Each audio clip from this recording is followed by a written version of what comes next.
I've been taking notes, and Noel has me tweeting now, so I've been like sending tweets out, all this kind of thing. Yes, it's on tape. I'm gonna get you for doing that. But I have a few notes, and I want to talk a little bit about this topic: breaking the chain that links speaking, writing, and teaching the intellectual warfare of Jacob Carruthers.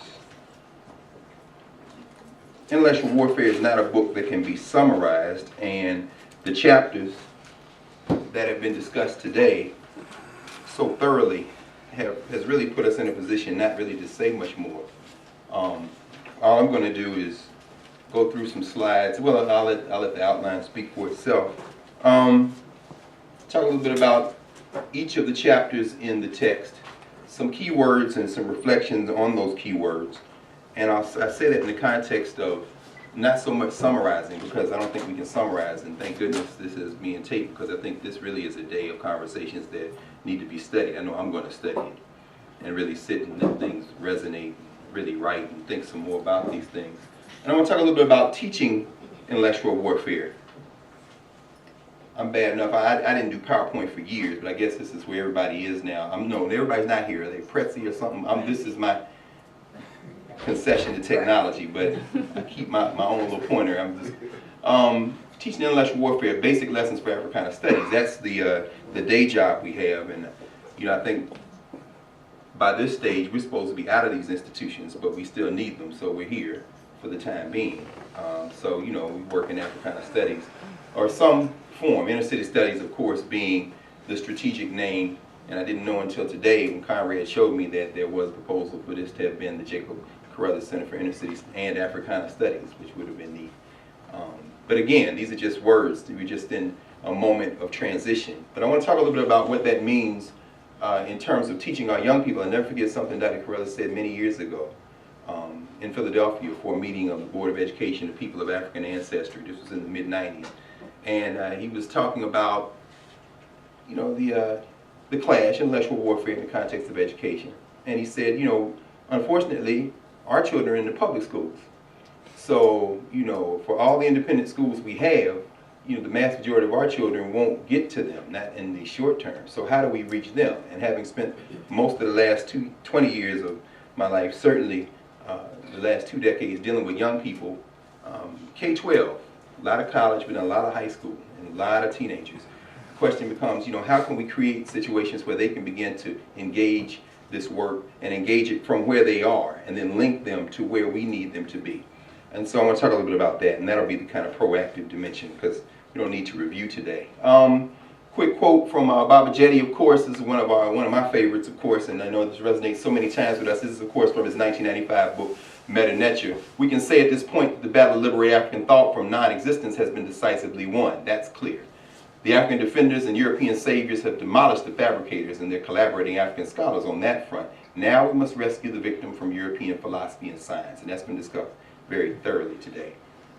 African deep thought must now speak for itself. Rather than set up an interview schedule containing the great issues of European philosophical inquiry, African champions must break the chain that link African ideas to European ideas and listen to the voice of the ancestors without European interpreters. Easier said than done.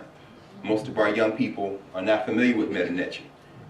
They're all fluent in some form of Ebonics. So how do we link by breaking the chain, by having them begin to break the chain with the language tools they have, as we ourselves acquire new language tools and have them do the same? How do we in fact do that? Why intellectual warfare matters more than ever. Of course, this is from page 1 of the book Meta Nature. Dr. Carruthers says the most serious threat to African dignity is in the domain of intellectual ability. Now, over the years, historically black institutions, including this one, have attempted to create bridges, places where people can find themselves and also come in as they are and emerge through a process of transformation into the people that they were meant to be. African creation factories. Well, at the college level, you often see the development of freshman seminar programs, summer bridge programs, teenagers going away from home for the first time. How do we get them oriented? And HBCUs have been having this conversation for a number of years. This is from a book that was published actually in the early 70s on these freshman seminar programs. But what Calvert and Epps write in the book is, they say it will always be true that whatever debates occur about curriculum in colleges primarily serving blacks will be fueled by the future prospects of blacks in American life. that context of America. That's where we are. And that's why I said we could almost stop with you, Brother Kamal, because the idea that we see ourselves in time and space that's very finite is real. And unless we can move outside these time-space coordinates that we usually see ourselves in, we're going to be trapped in them. And so much of our existence is a reaction to our social structure and our context. More on that in a minute. But I like this quote from Dr. Du Bois, and it's interesting now we kind of have Du Bois present in the room, even as we see Dr. Carruthers engage him very critically, respectfully and critically in intellectual warfare, particularly when he's talking about political science. And the idea that he makes the comment in Black Reconstruction that but for the racist dimensions of an author, you know, he says otherwise I agree with him. And Carruthers like, wait a minute, hold on, man, you missed the point, brother. But Du Bois is a very interesting character, right? I mean, here we are on the 50th anniversary of his becoming an ancestor in August. I guess it'll be August 2013, it'll be 50 years. And he writes this, actually he gives this as a talk to teachers of all places, 1960. He was maybe a month before SNCC is founded at Shaw. He's at Johnson C. Smith in Charlotte, North Carolina. And he says this: what I have been fighting for, and am still fighting for, is the possibility of black folk and their cultural patterns existing in America without discrimination and on terms of equality. Again, this is 35, 45, 55, 25 years after Black Reconstruction in America.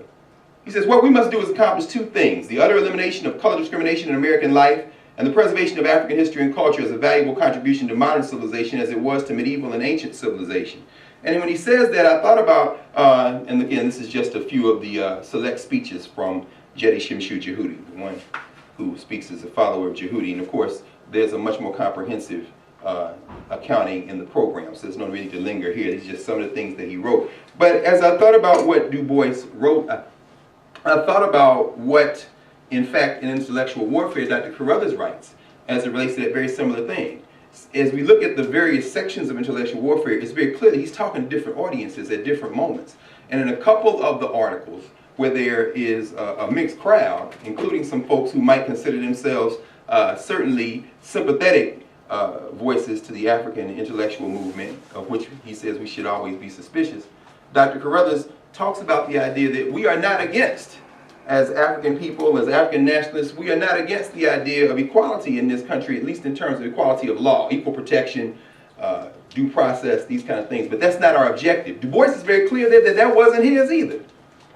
Yeah, that's a secondary condition. That's trying to alleviate a temporary condition in the social structure, but don't confuse that with the possibilities of African life. Those are two different things. And we really have to think about that differently. The context of the book, Intellectual Warfare. Well, we see the dedication page. We know who this book is dedicated to. Who's it dedicated to? It's very simple. I love the elegance of it. One more time? John Henry Clark. Thank you. It just says to John Henry Clark. It's just neat. I like looking at dedication pages. It's interesting. Dr. Carruthers has some very interesting dedication pages. And of course, watching him this morning, you know, hold everybody to account, and having him write about the fact that when somebody writes a book, it's not just them writing the book. And the conceit that's involved when somebody says, all the errors are mine, but all the good stuff is, you know, the people who helped me. It's like, come on, no. All the errors are yours too. So, I mean, but he says to John, and I thought it was interesting because a lot of these speeches, as he writes in the preface and the acknowledgments, he talks about the fact that a lot of these speeches were first delivered in ASCAC forms or ASCAC-related forms, Comedic Institute forms, and as a consequence, I think about the fact that his presidential address is in ASCAC.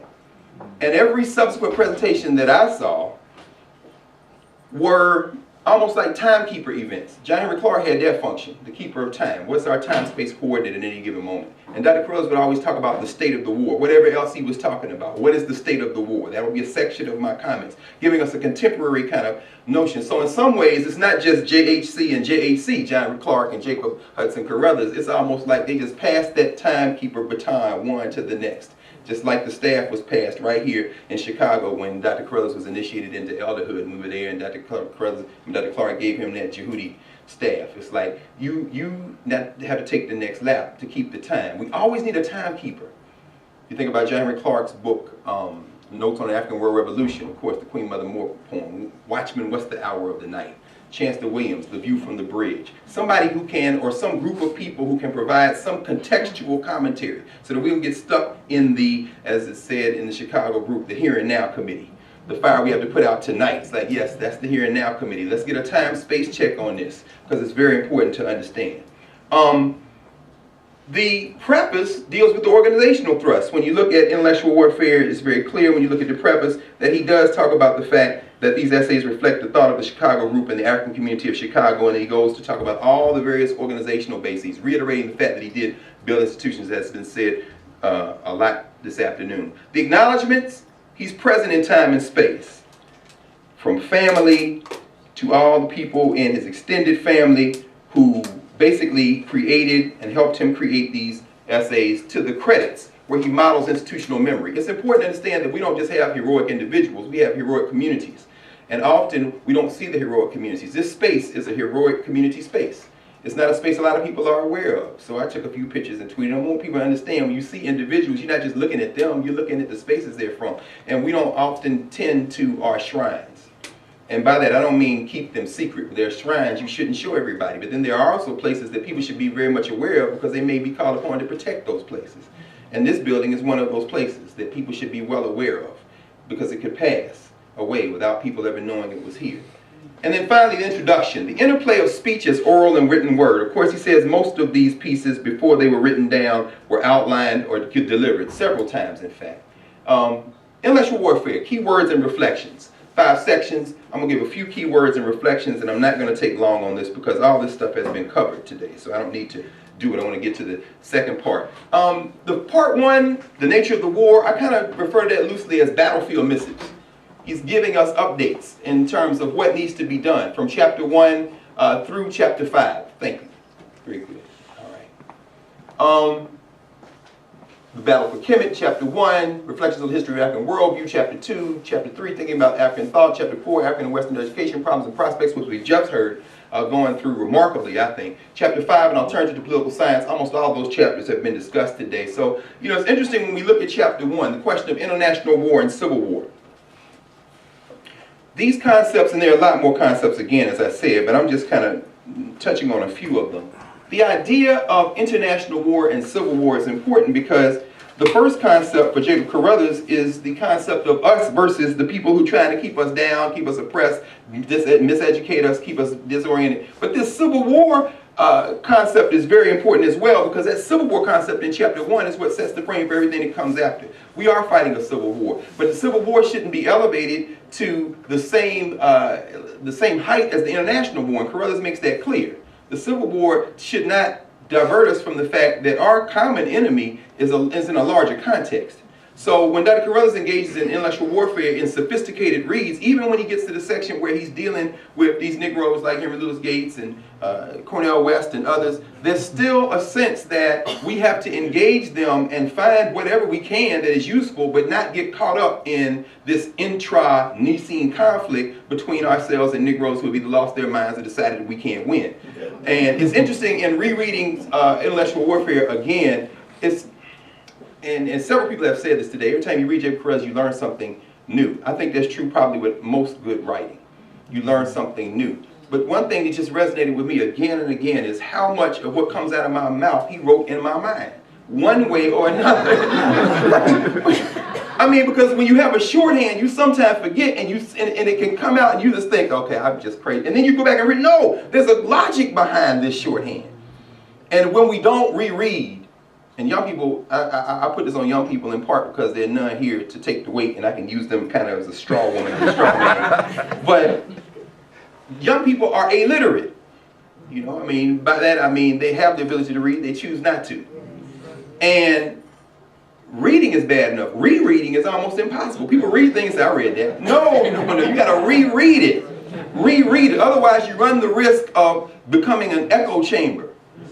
And not only just getting complacent, but thinking, well, I already thought this, and then getting frustrated and forget the reason why you're frustrated. And I just, in rereading, I think this Civil War question, sometimes I look at Negroes on TV and I say, wow, you gave up. You don't think we can win. Not realizing that the whole language of win and loss really is from Jacob Carruthers, Intellectual Warfare. There's a conflict going on, but the idea of winning and losing and the attitude that some Negroes in the Civil War who have chosen to go to the other side don't think we can win. They're suing for peace. That's really in the irritated genie. You don't think we can win, do you?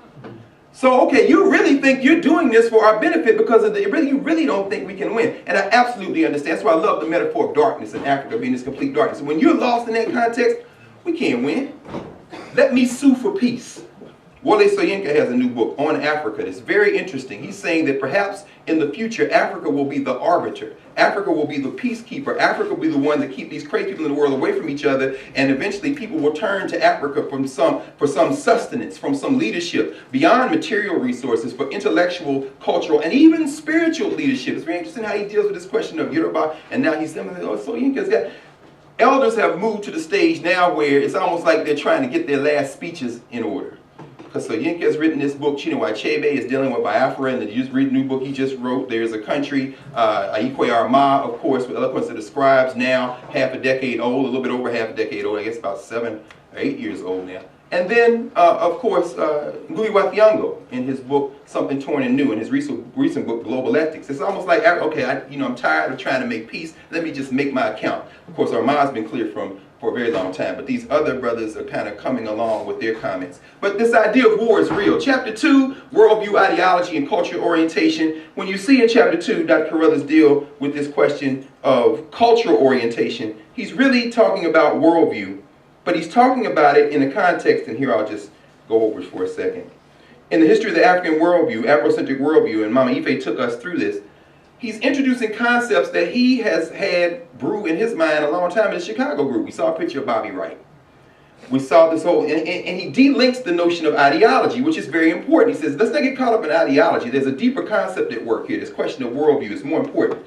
Chapter 3, cultural motifs. Work, domination, and dominion, intellectual freedom. Now that was very interesting because earlier, Brother Ben Levi, you mean y'all cats, man, when you take us through the logic of the West, whether it be Bacon, whether it be Locke, whether it be Rousseau, but particularly Locke, Adam Smith, this question of conflict, the question of work, the question of domination, the control of nature. What Dr. Carruthers does is clear the space where we might entertain these as some credible arguments and say, no, there's a cultural motif at work. And he's really setting the stage, which makes it remarkable for me to think about the fact that he wrote these, he spoke these chapters over the course of a decade and a half. But when he put them together, there seems to be a thematic whole that just made them almost seamless. But it's almost like it's an accretive process. They build one on the other. So one of the things I'd like to know, either tonight or tomorrow or in the next few months or whenever, I want to come back here one time when there's nothing else going on except I can just come and sit and listen to people,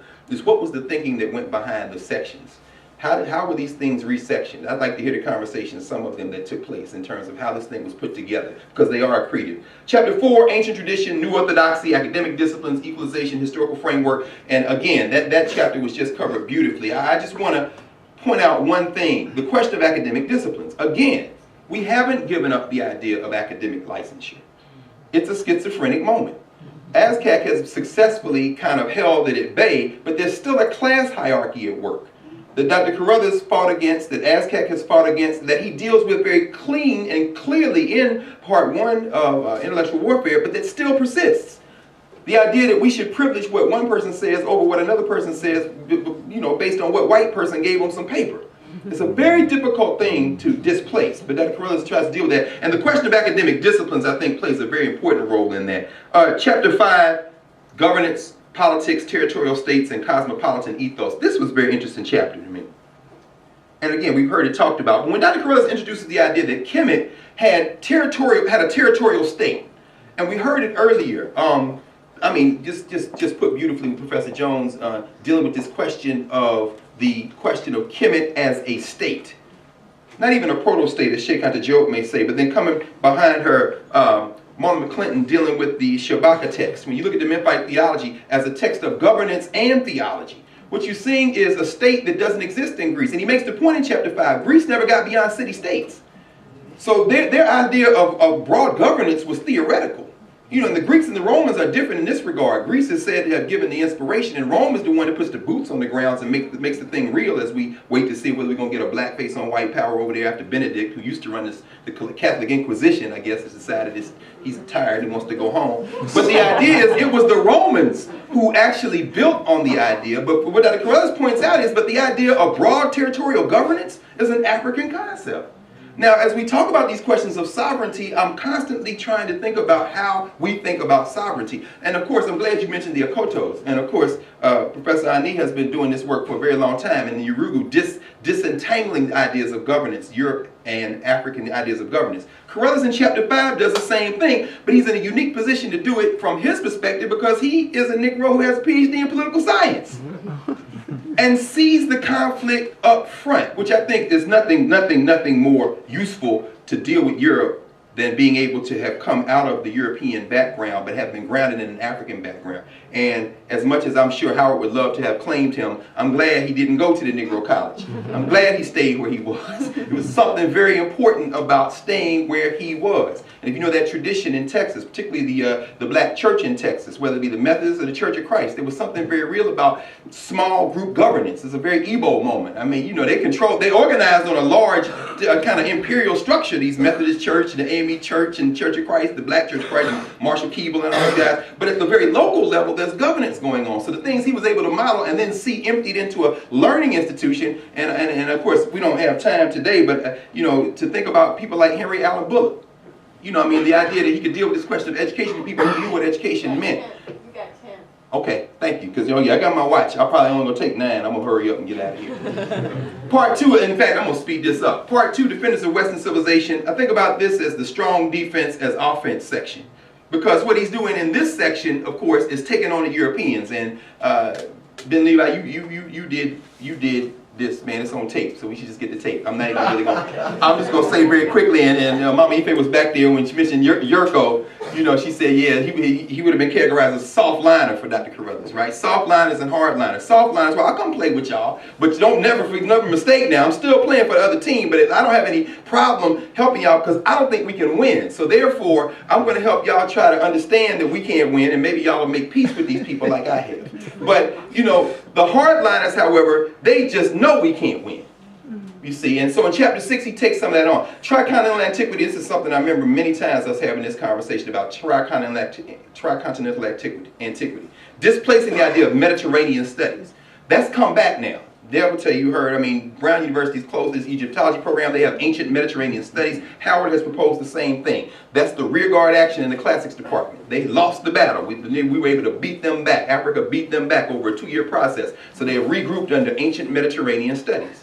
But what Dr. Carruthers does in chapter 7 is their orientation was not the Mediterranean. The Romans called the Mediterranean RC. Now that's Europe. You have to look at the continents they come from and how they look together. But he made a distinction between the mythopoetic and abstraction, conflict cosmogony, and the old tradition. What does that mean? The old tradition, of course, Kemet being at the font, people coming into Kemet, learning from Kemet, conflict, cosmogony, and abstraction, what Jan Osman will call first order and second order religions. Dr. Carruthers deals with that in chapter 7. I never forget giving him a copy of one of Jan Osman's books, and Dr. Carruthers was always charitable.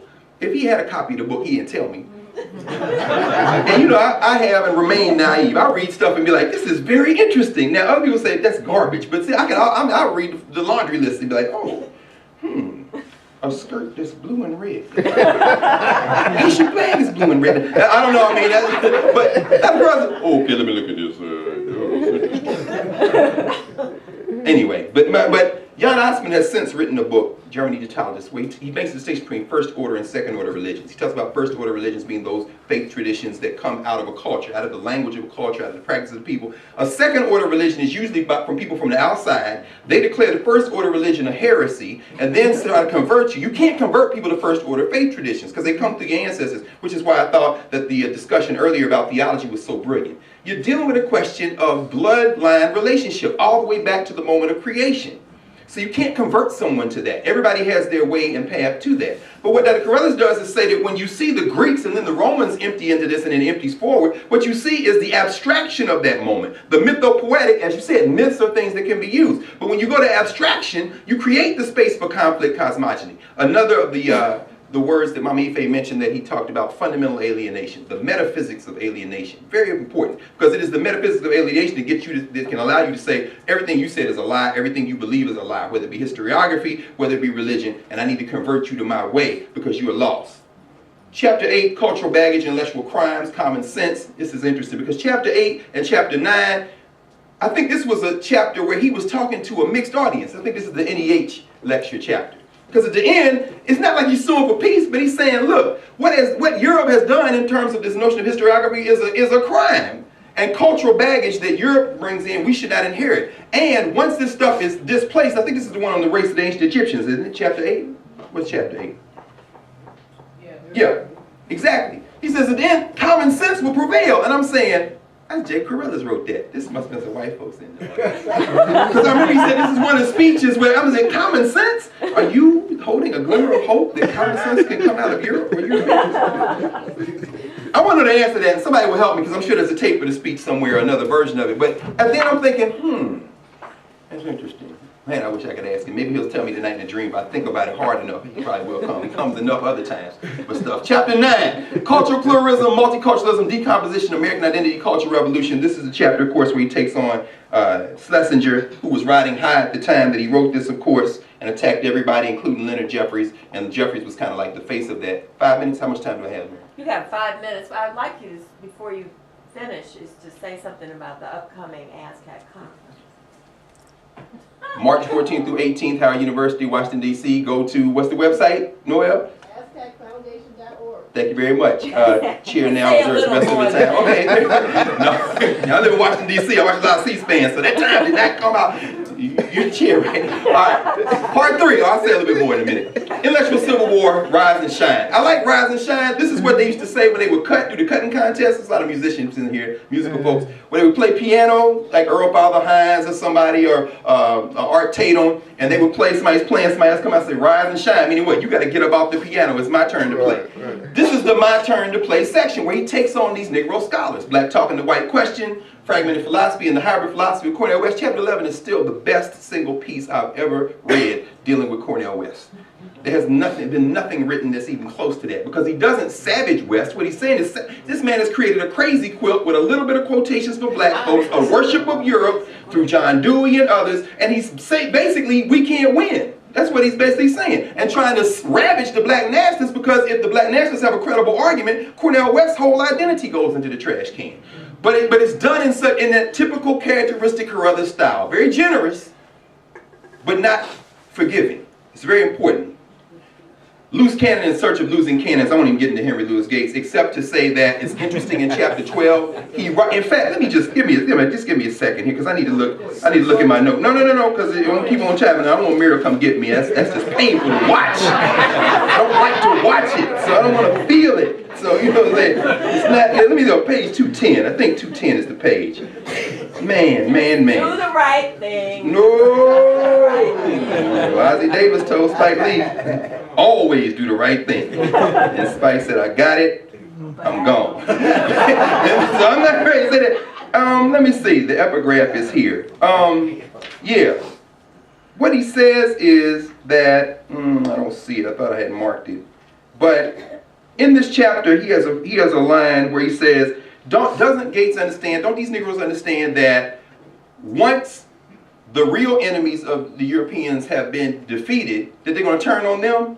Now, this is years before they lead him out by handcuffs off his front porch. You know what I'm saying? Nailed that in the early 90s. But anyway, I'm just putting me reading it. This is Jacob Carruthers, always looking forward in ways that you couldn't possibly predict, but consistent in a way that's almost like reading a playbook, a formula book. Let me go forward. Part 4, the champions of African-centered thought. The champion, only Sheikh. It's really the playbook. He's looking at Sheikh Anta, but he's talking about methodology and vocation. He's talking about that in chapter 13 in terms of what Sheikh Anta did and how he did it. And then without compromise, dealing with the African human sciences and then the army. Meaning what? You have to have people trained in army. You have people trained to do their methods in groups and teams. I want to hurry up and get to this though. Finally, toward the restoration of African civilization. The game plan. The last 3 chapters. Chapter 15, he deals with de-education. He deals with scribal education and time and space. De-education. It's interesting. The word gap. Carruthers opines that the structure of education actually dehumanizes African children. He then prefigures the severe decline in literacy and consciousness by quoting Woodson, particularly his evoking of the idea of the unusual gifts of the race being underdeveloped. This is very important. For Carruthers, it's far from a settled proposition among scholars and people. He sees by identifying those who, evidence to the contrary notwithstanding, see European education as a step up for us, a problem. But this deals with the question of words. In fact, I want to hurry up and get past this because just a couple of things on these chapters, because I want to come back to this notion in chapter 15 of scribal education and the acquisition of words. Chapter 16, class and perpetuity. This is interesting, very interesting to me. In chapter 16, Dr. Carruthers, again, now he's talking about institution building now, particularly as it relates in chapter 16 to the range of institutions. But he deals with social class. He's been dealing all book about it, but let me just linger on this for a second. The classed, race and gender he reads as classed. The class dimensions of Western institutions and the creation of a Negro elite, a managerial class, is an essential element preventing the creation of effective African institution building. Undoubtedly, I think this kind of thinking went into the building of ASCAC. Meaning what? We cannot have class distinctions in this organization. You can't do it. But Carruthers lays out why in chapter 16. Because that isn't the European thing. Once you put class into place, you're never going to do anything other than have fighting. And it was laid out brilliantly earlier in the previous section. Finally, chapter 17, I won't even want to touch this. Theology, speech, and metanetia, because it was done so well by experts earlier. And particularly Professor Jones led us through that. Yvonne led us through it. I do want to mention one thing, though, that I thought was interesting. Carruthers enables the reading of other African Sabaite, other African wisdom literature, by emphasizing the function of character. Look on page 288. In other words, the Yoruba would say, among other things, that the purpose, you're on earth to work on your character. But even the act of creation, the uncreated one, and then, the moment when you see the Aeneid come into existence, through the moment of creation, and Keper, Ra, Atun, the idea is that these are moments of creation, but they're also expressions of character. So the idea of speech as character is key, and it's very interesting, particularly through the Eve. If you look at what Aikwe Armand writes about in The Eloquence of the Scribes, the act of speech is an act of character. It's not just what you say, it's how you live, it's what you do. And we have the model for good speech in divine speech. But divine speech itself is an act of character. Even God isn't exempt from ma'at. The question of character. The question of character, which means young people can understand that every decision you make is an act of creation, as you would think about it in the Memphite theology. Okay. Teaching intellectual warfare, contemporary challenges. We got institutional challenges, literacy challenges, and attempt to break the chain and answer the call of intellectual warfare, chapter 4. I think we've heard that earlier. So I won't read all this. I'll leave the PowerPoint here for anybody who wants it. This is from the New York Times a couple of years ago. This is a young student laying on a desk in Silicon Valley. This is a school where a lot of folks send their children who work for Google and different places. The one thing that's not allowed in that school is computers. They understand the importance of words. They said, our kids will have all the computers in the world, new ones that you'll never see. But they'll get them when they're like 10, 11, 12, 13, 14 years old. Right now, it's more important for them to read and to interact with each other. It's very important to understand that we need more words. This is just some of that effect. But the function of literacy produces inscribing acts as the first step of making a community of learners. Carruthers understands that we spend so much time dealing with writing and thinking and writing and speech. We got to close the speech gap. Expand our ideas of literacy. Not just illiteracy, can't read or write in a particular language, but illiteracy, you won't do it. Fast thinking, I'm fast talking and I'm about to stop. Slow thinking is something you can't do fast. Now this cat won the Nobel Prize. Not that that means anything, but it means something to me because I don't care if you're good, evil, or indifferent. If you've been thinking about something a long time, I want to see how you were thinking about it. It might help me think about it. If the only reason to know what not to think of. This is a book, Thinking Fast and Slow. I don't know if y'all seen this book, Daniel Kahneman. Came out last year, year before. This question of mastery of technique is important here. What he's saying is, some things you can't do fast and you shouldn't try to do fast. Acquiring literacy is one of them. I will skip over this slide. Basically what this is talking about is slow mastery. Process, content, language, teaching and learning. I got to think about this question of mastery of content. The slow process of knowing. Critical intelligence versus access to information. I think that's what you're talking about. Information overload is not going to help us. It might even hurt us. But critical intelligence must be combined with key content, right? Which brings me into this one. I'm not going to read all this, but I want you all to have it, and it's going to be on the tape. Because Betty Hart and Todd Risley, I don't know if y'all saw this research project, they published this in 1995. They're talking about how many words children in different class situations. Did you see it? It's something. It says that they found first, tracking these young people, that vocabulary growth differed sharply by class and that the gap between the classes opened early. By age 3, children whose parents were professionals had vocabularies of about 1,100 words, and children whose parents were on welfare had vocabularies of 525 words. The children's IQs correlated closely to their vocabularies. We know IQ doesn't mean anything, but let's be clear, we're in America. Don't pretend it doesn't mean anything. The average IQ among the professional children was 117. The welfare children had an average IQ of 79. That's not the point. He goes down here, it comes to this. By age 3, the average child of professionals heard about 500,000 encouragements and 80,000 discouragements. For the welfare children, the situation was reversed. They heard on average about 75,000 encouragements and 200,000 discouragements. He goes on to go and say, when they get to a certain age, this isn't up here. He says, when you get to a certain age, the children of the professional parents have a vocabulary that's the same or superior than the parents of the other children. We need more words. The frustration our young people have is often because they don't have enough words. I've gone over just when I was going to go to the solution. So, there is no the solution. Let him go. Maybe I can answer a question. Let him go. Hold on. I asked Greg, You did. Dr. Carr, at the end, that to lead this group in a discussion that would help put this day in some kind of order. Okay, so That's it. go to it. How about you know, paying attention.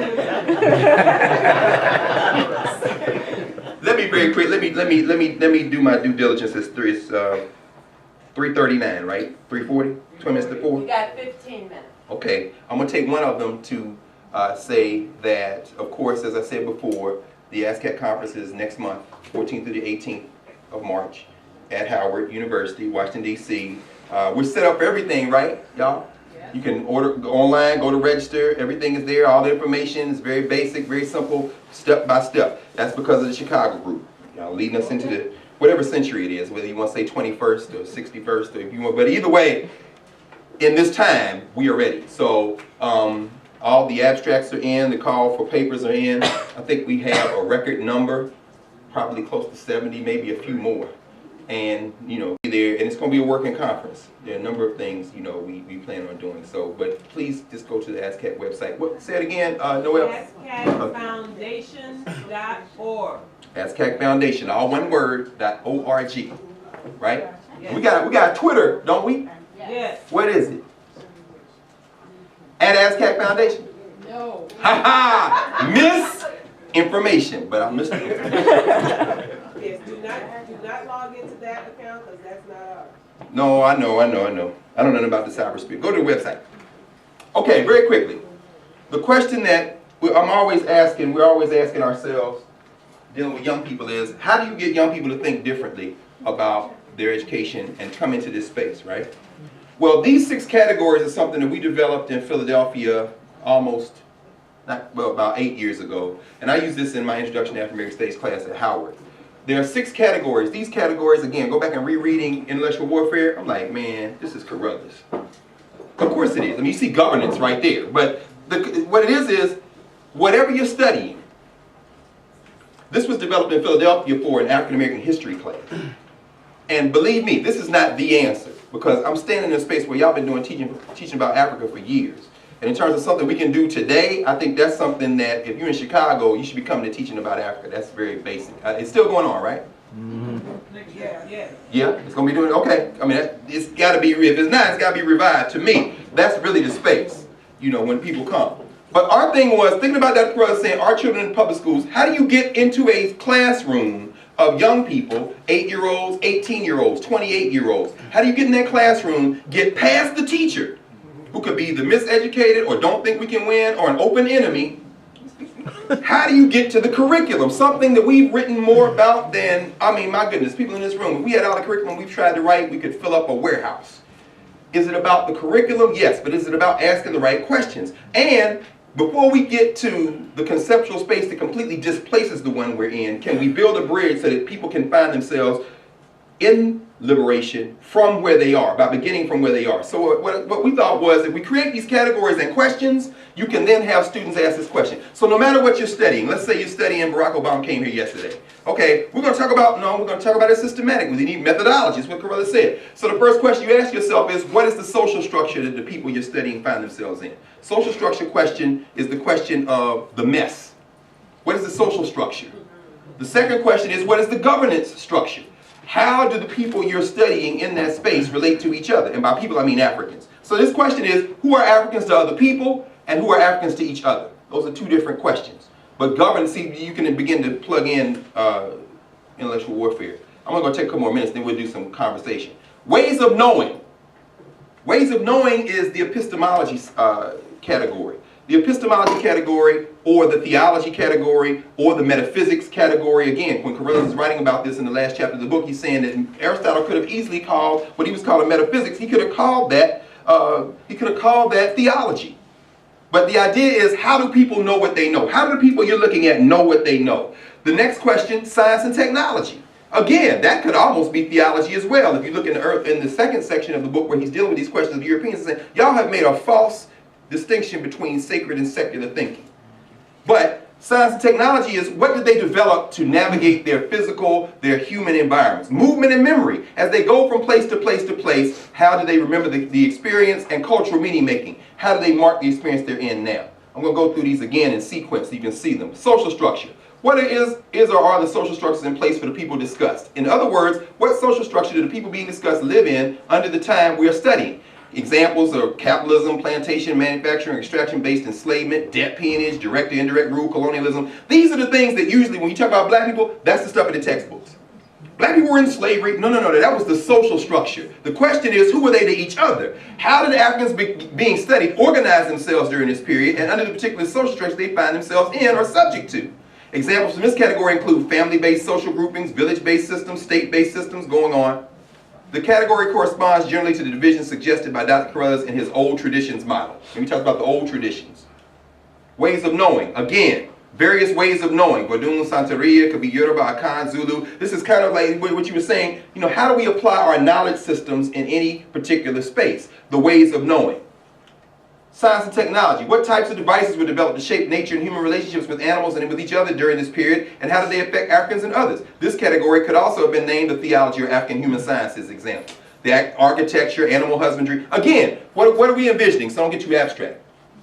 Bunch of 14-year-olds in an after-school program. Bunch of 8-year-olds in a social studies class. Bunch of 17-year-olds in an African-American history class. Bunch of 21-year-olds at a community college in an African-American studies class. They got a textbook. They got a curriculum. You can't get it. You can't make a boycott yet to get the books out the classroom. But you have these 6 categories, and you give them a worksheet with them on and say, whatever you're reading, ask yourself these 6 questions as you're reading it. Immediately, what is laid bare is, this text ain't telling me nothing about it. Oh, black people fought for George Washington, and they were fought. Okay, yeah, I got the social structure question, but I want to know what they were doing, talking to each other about, and that's not in this book. Now they mad. Now the teacher can't answer the question, and then what do they believe? Ways of knowing. And what technology did they develop? Okay, science technology. And what songs did they sing? Did they sing other songs? I don't know, they went all singing Yankee Doodle, movement and memory. And next thing you know, it's like the questions they ask will lead them to places like this. Because once people realize they've been asking the wrong questions, you can begin to give them the content they need. Movement and memory, cultural meaning making. This is the second part of it. Remember I said there were 2 things. These are the 6, 2, 3, 4, 5. These are the 5 questions you ask. I'm sorry, these are the 5 framing questions that give you a linear periodization. Not a spiral one. My goodness, when you mentioned the spiral, I thought about the Kikongo cosmogram. That's exactly right. And Baba Fukiao. I mean, the whole idea that when you go around the cycle of life, that's your turn. But you're linked to everybody who went before. And it is a spiral. Your time is going to be the same and different. Going back to chapter 17 of Intellectual Warfare. The question of Septepi is different than the question of permanent time and space. But as Cedric Robinson writes in a book, Black Marxism, that he wrote, which is really a critique of Marxism, he said, time is a catchment for events. It's not, I mean, human time is different than divine time, but the thing that links human time to divine time is speech, which we share in common because we're part of that divine conversation. But again, this isn't linear, but what it does is, It gives you a question that can take you through a textbook, take you through an experience. So if you go from the beginning, or antiquity even, which is not the beginning, but as far back as you can go, to the 1800s, you ask yourself, how did Africans preserve and affirm their way of life and use their identities as a means to resist enslavement? That's a different question. That's a different question than the textbooks give you. Once you get there, you say, what are some of the similarities and differences in practices of self-determination of Africans in the United States and their counterparts throughout the hemisphere? Take you from the 1650s to 1880s. Then, next question, how did Africans begin to conceptualize unity in thought and action beyond national boundaries in the face of European and American imperialism? Anybody get mad? That's ideology. No, you don't know what ideology is. We're just linking this to a narrative of the African experience, but for each one of these questions, you ask your 6 conceptual categories. How did Africans make sense of and participate in international developments from 1870s to 1990s? From 1900 to present, overlapping that 1990s, what organizations, ideologies, and leaders did Africans create and engage in the 20th century to promote and advance their liberation? For about almost 10 years, we've been developing these categories and questions, a lot of it informed by intellectual warfare, and to uneven results, but when it works well. I'm going to stop there and see if anybody has any comments or conversation to close us out today, so we can kind of wrap it up. People ready to go? All right. Come on. The day is almost done. Attunement. Yes, please. Anyone have any final reflections? In fact, we don't have to talk about this. We don't have to talk about this at all. We should probably bring it together. Yes, please. I think the whole notion of framing, as you illustrated here, is absolutely crucial. That's Hunter Adams. What's up, man? Fine, brother. Just to repeat, I think the whole notion of framing is absolutely critical. That we've been framed, right? But we don't know we've been framed. Yes. Right? And frames can make us appear to ourselves and to others as if we've done something wrong. And therefore we deserve the treatment, the social status that we have. And so I really applaud you for bringing this to our attention and putting it in terms of framing questions, because that's crucial as we move about in this next phase of this intellectual war, is that we have to get control over the frame. One thing that I would like to throw out there as a suggestion, something that I found very valuable, is, and I'll make this very short, is that there's 4 stories. It's not my idea, it's the idea of a guy by the name of Drew Weston, who's a political psychologist. He did a book called The Political Game. The first story is a story you tell yourself to yourself about yourself. And the you can be you as individual, you as a family, you as an ethnic group, you as a racial category, you as a corporation, organization, so forth and so on. The second story is a story you tell yourself about your opposition, the other, your enemy, your adversary, your competitor. Story number 3 is a story your opposition, the other to you, your adversary, tells themselves about themselves to yourselves. The last one is a story your adversary tells about you to themselves. Our problem is that we've been caught up in our adversary's stories. We've been living our lives struggling through their stories. Yes. And it's through the likes of tremendous minds over the past few hundred years who've made gallant efforts to reframe that story and to have us as the center of the story and them as the backstory. Thank you. I would just say, in terms of what Dr. Carruthers, what the folks in this space have done, what he articulated in intellectual warfare, to, on one hand, reframe the narrative, to attempt to reframe it, to reframe the narrative, and on the other hand, in that cleared space, to imagine what a whole African humanity looks like, would be difficult under any circumstances. And I think that's the remarkable accomplishment of this book, because what you just laid out, Hunter, I mean, could very easily be seen absent that articulation of the African future and the African present in terms of our living. could very easily be seen as a reinscription of the dialectic, a Hegelian kind of conflict-based model, but that's not what it is. It's a space clearing space, because like the first question, the story you tell yourself about yourself is where our humanity resides. Absolutely. But absent the context of intellectual warfare, this is why I love what you had said earlier, it becomes an exercise in futility because we're not even aware of the fact that we're in a war. Which is why when Dr. Carr, every talk he gave, he would always leave a section out and say, and let me update you on the state of the war. Which what? Keeps us always aware that there is a war. The timekeeper must always keep time. That's when Dr. Carr said history's a clock. It's very important. So let's get another. Yeah. Timekeeper. You shouldn't have said that. But as the African said when the Europeans showed up, look.